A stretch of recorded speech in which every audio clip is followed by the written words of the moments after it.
aussi bien que Jonathan, donc c'est un peu difficile. Je vais présenter donc, les dernières tendances dans la conception des emailing.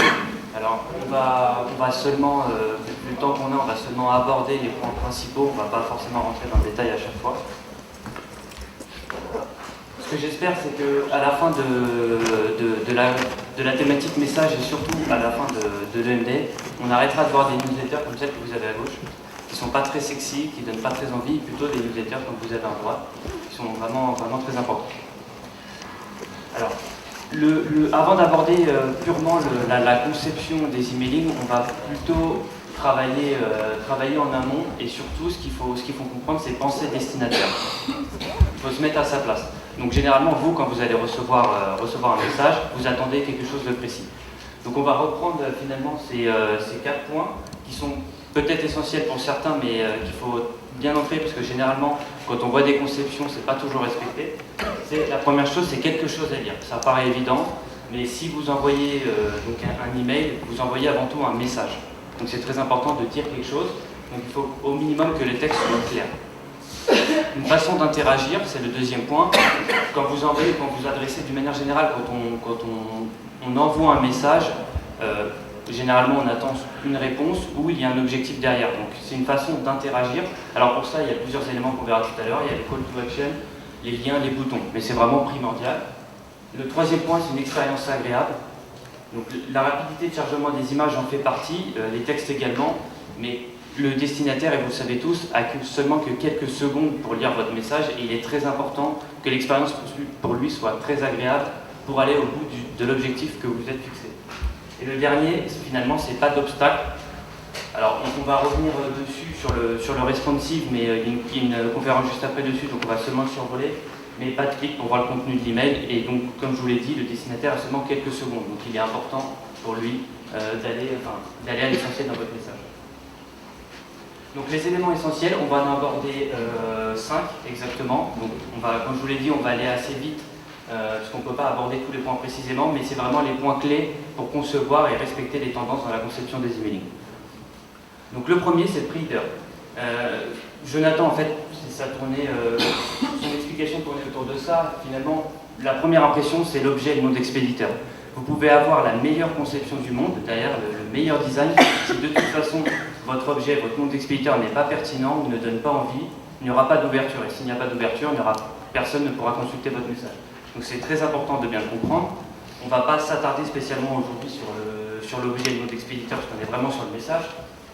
Mais quand on voit sur un webmail, sur un smartphone, le nom d'expéditeur, l'objet, on a généralement une petite phrase qui est juste à droite à côté, donc qui est le pre-header. Le pre-header, c'est généralement la phrase que vous avez tout en haut de votre conception d'emailing. Et donc, c'est la phrase qui va aussi permettre de déclencher l'ouverture de votre mail. Donc, c'est très important parce que c'est la première accroche avec l'objet et c'est surtout ce qui va amener à l'ouverture du message. Et ce qu'il faut bien comprendre également, c'est que la promesse que vous allez faire dans l'objet ou dans le pre-header, il faut qu'elle soit respectée dans votre message. D'accord? Donc si vous ne respectez pas cette promesse-là, de toute façon, même si vous avez une bonne conception, personne ne va cliquer et l'objectif de toute façon, quand vous envoyez une newsletter, c'est soit de cliquer, enfin vous êtes fixé des objectifs, donc c'est d'y arriver. Donc ça c'est très important et c'est d'autant plus important le pre-header sur mobile, parce qu'il s'affiche vraiment en dessous de l'objet. Donc c'est vraiment la première impression. Le deuxième point, c'est le layout. Alors, précisément, sur la mise en page de la newsletter, de la conception, on dit généralement de ne pas dépasser en largeur 600 pixels pour un affichage optimal sur tous les clients de messagerie et webmail. On reviendra aussi après un peu dessus, et en hauteur de 1000 pixels. Sur la hauteur, il n'y a pas de règle stricte, il faut juste savoir que plus de toute façon le message va être long, plus votre destinataire va devoir descendre, et de toute façon il a seulement que quelques secondes, comme on l'a dit tout à l'heure, et s'il a quelques secondes, il ne va pas aller au bout du message. Donc si le message est long, il faut placer des éléments déclencheurs de l'action tout en haut. Voilà, donc ça c'est vraiment primordial. Après, au niveau de la mise en page, vous pouvez sur un même design avoir plusieurs types de mise en page. Donc ici on en a 3 exactement sur le même exemple. Ça va dépendre essentiellement de l'objectif de votre newsletter par exemple, ou de l'email transactionnel. Ça peut être pour des ventes, ça peut être pour des événements, pour des promotions, pour de l'actualité, etc. Donc ça va vraiment aussi dépendre de ça. Généralement, on part sur 3 blocs de contenu. Donc ici, on en a 3 en dessous, enfin, on en a 2, on a la bannière sur le premier exemple et 3 petits en dessous. Ici, on en a 2, et là, le dernier exemple qu'il ne faut pas prendre en compte, c'était seulement pour la mise en page. Parce que généralement, 3, c'est ce qui est lisible lorsqu'on est sur un webmail pour descendre sur le message, mais surtout, ce qui est très important, ce qu'il ne faut pas oublier, c'est que si vous rajoutez beaucoup de blocs, donc on appelle ça des blocs, on peut les appeler autrement, sur mobile, lorsque le message est responsive, vous allez allonger la conception. Et donc là, le destinateur va devoir scroller, et il ne va jamais aller au bout du message. Donc ça, c'est très important également. Sur les call to action, alors il y a plusieurs, comme je vous l'ai dit tout à l'heure, vous fixez un objectif. Quand vous envoyez une newsletter, vous n'envoyez pas une newsletter pour envoyer une newsletter. Généralement, vous avez un objectif précis, soit des ventes, soit ça va être de l'actualité. Et le call to action, de toute façon, va finalement transmettre c'est la façon d'interagir, et donc vous allez, grâce au call to action, atteindre votre objectif. Donc ici, on a par exemple des vidéos. Donc ça, c'est un premier point. Alors, ça peut être soit des screenshots simplement avec un bouton play pour amener l'action du clic, ou ça va être plus généralement des boutons comme vous avez à droite. Alors, on a après, ça a des termes utilisés comme lire la suite, acheter, voir, profiter, etc. C'est des termes qui permettent d'interagir et d'arriver à l'objectif que vous êtes fixé. Donc les call to action, c'est très important. C'est aussi important, comme je le disais tout à l'heure, de les placer en haut du message, parce que le destinataire ne va pas descendre pendant des heures votre message, donc c'est important de le placer assez haut, de toute façon. Ici, on n'a pris que 2 exemples.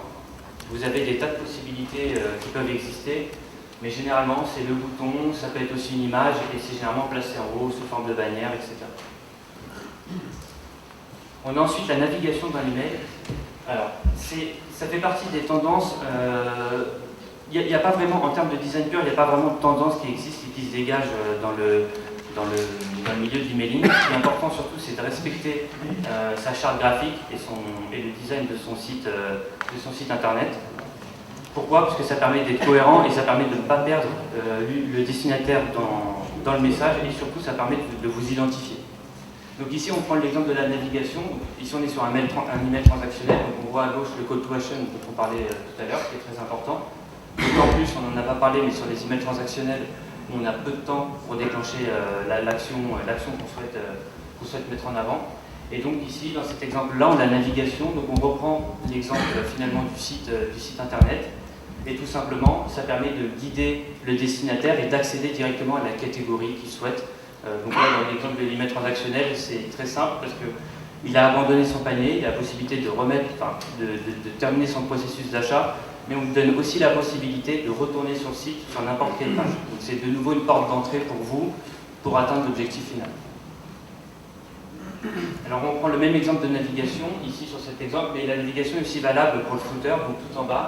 Donc généralement, ça va être soit votre adresse, ça peut être aussi une map, si vous avez une boutique physique, et des liens, le lien des inscriptions, etc. Donc c'est très important.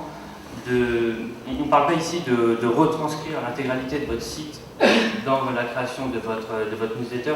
On parle seulement de rester cohérent avec votre site internet, avec l'ergonomie, la façon dont vous l'avez construit, pour pouvoir guider le destinataire également dans vos emails et l'amener directement sur votre site internet, sur la page que vous avez choisie. Alors, un autre point sont les images off. C'est finalement, généralement, vous l'avez tous eu quand vous êtes sur votre client de messagerie ou sur votre webmail, vous avez des images qui ne s'affichent pas par défaut. Alors, ça va dépendre aussi des paramètres de la boîte de réception du destinataire. Donc, ce qui est très important, premièrement, c'est de renseigner les balises HAT que vous avez dans votre code HTML qui permettent, à la place de l'affichage des images, d'afficher le texte. D'accord? Donc, ça permet de ne pas perdre le destinataire. Parce que généralement, comme je vous l'ai dit il y a quelques secondes, si vous avez des images, vous n'avez pas de texte de remplacement et que rien ne s'affiche, il va switcher, il va partir. Donc ici, c'est très important, et ce qui est d'autant plus important et intéressant dans cet exemple-là, c'est qu'on reprend finalement le design, la conception du message en gardant les couleurs. Donc en fait, on s'aperçoit que la personne est exactement retranscrite de la même couleur sur sa tenue vestimentaire. Ça permet d'être cohérent et surtout, si les images ne s'affichent pas, ça permet de garder une bonne conception et un bon design de son message. Alors, j'ai pris un deuxième exemple. Alors celui-là, c'est pas du tout une bonne pratique, parce que quand on voit la quantité d'images, ça fait un peu peur par rapport au texte. Mais c'est simplement pour montrer que sans l'affichage des images, on peut quand même faire des choses assez agréables qui peuvent être sympas pour le destinataire. N'oubliez pas que vous devez vous mettre à sa place et que si jamais votre message ne s'affiche pas et qu'il n'y a pas d'image, il faut que ça soit un peu sexy pour arriver à l'objectif que vous êtes fixé. Un des derniers points, et je vais insister un peu plus dessus, c'est l'agile email marketing. L'agile email marketing, c'est une dernière tendance. On a une start-up aux États-Unis qui s'appelle Movable Inc. Je ne sais pas si certains d'entre vous la connaissent, qui permet en fait finalement d'insérer entre guillemets des éléments de temps réel dans votre message. Donc ici sur l'exemple de gauche, on a par exemple au moment de l'ouverture du destinataire, au moment de l'ouverture du message, on va avoir la météo à l'endroit où il se trouve à l'instant T, pour le jour même, le lendemain et le surlendemain. Donc ça permet réellement, ici il faut que ça soit approprié par rapport à votre message, mais ça permet réellement de personnaliser le message totalement. J'insiste pas sur la personnalisation du message que vous verrez dans les conférences d'après. On a également les compteurs qu'on trouve tout en haut. Ici on a un compteur de vente privée. Ça permet d'afficher le compteur à l'instant T pour le destinataire, et ça permet donc d'avoir toujours une vente flash, une vente privée à l'heure, entre guillemets. Et ça permet notamment, sur l'exemple tout en bas à droite, on peut afficher, grâce à cette techno-là, on peut afficher les ventes en temps réel, c'est-à-dire qu'on est capable de donner le stock qui diminue seconde par seconde sur votre site internet. Donc ça permet là d'interagir réellement avec votre destinataire, et surtout ça permet de déclencher un acte d'achat en l'occurrence, et de donner envie à votre destinataire d'aller sur votre site. Donc là c'est vraiment l'agile email marketing, c'est sur ce sur quoi on va se diriger maintenant, et qui est très très important, et ça va être une vraie tendance dans la conception du message, ça va être de donner des infos en temps réel dans vos messages. On va passer maintenant sur l'affichage du design. Alors sur tout ce que j'ai dit précédemment, finalement ça va être plus que dans les réelles tendances de la conception, ça va être des éléments qu'il ne faut pas oublier. Surtout, je pense que le point primordial, c'est de penser destinataire. Mettez-vous à la place de votre destinataire, soyez cohérent avec votre site internet. Et on n'a pas parlé du contenu parce qu'on est sur la conception, mais surtout apportez-leur de la valeur ajoutée. Ça, c'est très important. Ça ne sert à rien de leur balancer de la promo à chaque fois que vous envoyez une newsletter. Apportez-leur de la valeur ajoutée et ils suivront derrière. Alors ici, on a pris l'exemple de Litmus. L'affichage, on parlait de la conception. L'affichage dans les boîtes de réception et les clients de messagerie est très important, parce que de toute façon, c'est de ça que va dépendre la conception aussi finalement. Parfois, il va être un peu difficile de trouver un compromis entre Outlook, Yahoo, Gmail, etc. Mais l'idée est d'avoir une conception, vous allez devoir de toute façon faire des compromis, l'idée de trouver une conception qui va passer un peu partout, et utiliser des outils d'email preview pour voir l'affichage de votre boîte de réception, des clients de messagerie est très très très très important. Pourquoi? Parce que vous ne pouvez pas ouvrir 15 000 boîtes de messagerie, 15 000 adresses mail pour vérifier chacun des messages et l'affichage dans chacune des boîtes de réception, c'est strictement impossible, ou alors ça serait très chronophage. Donc voilà, ces outils vous permettent de toute façon d'afficher et de voir le rendu réel de votre message en boîte de réception client de messagerie. Donc c'est très très important de le préciser, et c'est ce sur quoi va dépendre aussi de votre conception finalement à la fin. On peut aussi parler du spam test. Le spam test va permettre, alors ça va être généralement lié aussi à l'email preview, on n'a pas parlé je suis vraiment sur le fond, sur le code HTML du design, et ça va permettre de voir la capacité du code HTML à passer soit des filtres anti-spam et à savoir s'il est propre. Et donc ça aussi c'est très important.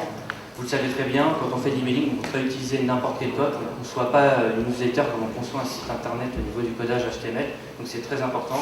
Et les outils de spam test vous permettent aussi de vous guider dedans. Et comme on ne peut pas faire n'importe quoi, on est aussi limité dans la conception, alors de moins en moins, mais on est aussi limité dans la conception des newsletters par rapport à ça.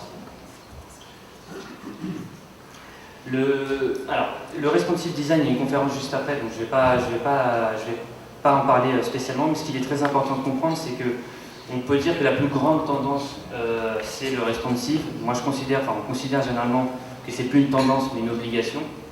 Ou alors, comme disait Jonathan juste avant la conférence, la tendance, c'est que c'est devenu une obligation. Donc ça, c'est très important. Donc en fait, il y a deux types. Ce qu'il ne faut pas comprendre, c'est le scalable design et le responsive design. Je vois encore trop souvent des personnes prendre l'exemple que vous avez à gauche en disant « Regardez, ma newsletter, elle est responsive ». Ici, on a simplement le scalable design, seulement la newsletter qui va s'adapter à la taille de l'écran. Mais en aucun cas, c'est responsive. À droite, ici, on a vraiment une newsletter responsive qui est adaptée. Vous voyez qu'à gauche, c'est strictement illisible. C'est pas possible du tout. Et à droite, là, on a vraiment un message responsive, donc avec les réseaux sociaux qui vont être en haut, l'image en bas qui est réduite, le call to action qui est gros, etc. Donc c'est très important, et comme je le disais tout à l'heure, quand vous allez concevoir votre design, votre conception d'email, regardez ici, on a l'affichage qui est quasi total de la newsletter, et ici on est à peine au 20% de la newsletter. Donc c'est très important de comprendre que plus vous allez rajouter du contenu, forcément, plus la newsletter sur mobile, votre design va s'allonger. Donc il faut faire très attention à ça. Généralement, vous avez beaucoup de personnes qui consultent leur mail en mobilité, donc sur smartphone, etc. Donc c'est très important de ne pas alourdir la newsletter et de rester cohérent, surtout lorsqu'on va naviguer. Donc, un dernier point sur les ressources. Il existe aujourd'hui 3 sites qui sont vraiment dédiés à l'inspiration et au design des emails. Donc c'est vraiment des galeries qui sont mis régulièrement à jour tous les jours ou tous les 2 jours avec des derniers exemples, soit de grands groupes, soit de bonnes pratiques. Donc c'est vraiment intéressant pour vous de piocher des bonnes pratiques, des exemples et surtout des tendances qui se font en termes de design. Ensuite, sur les mails privés spam test, on a relevé 2 que nous on utilise particulièrement, qui sont Litmus et Email Receipt. Donc voilà, on utilise Litmus de notre côté, donc ils sont importants pour l'email preview et le spam test. Et le 3e point, évidemment pour nous mettre en avant, Stampia, qui est une place de marché spécialisée dans les templates email qu'on a lancé en juin 2013. Et dedans, vous trouverez tout ce qui est newsletter, transactionnel, réalisé par des web designers, donc des templates de qualité.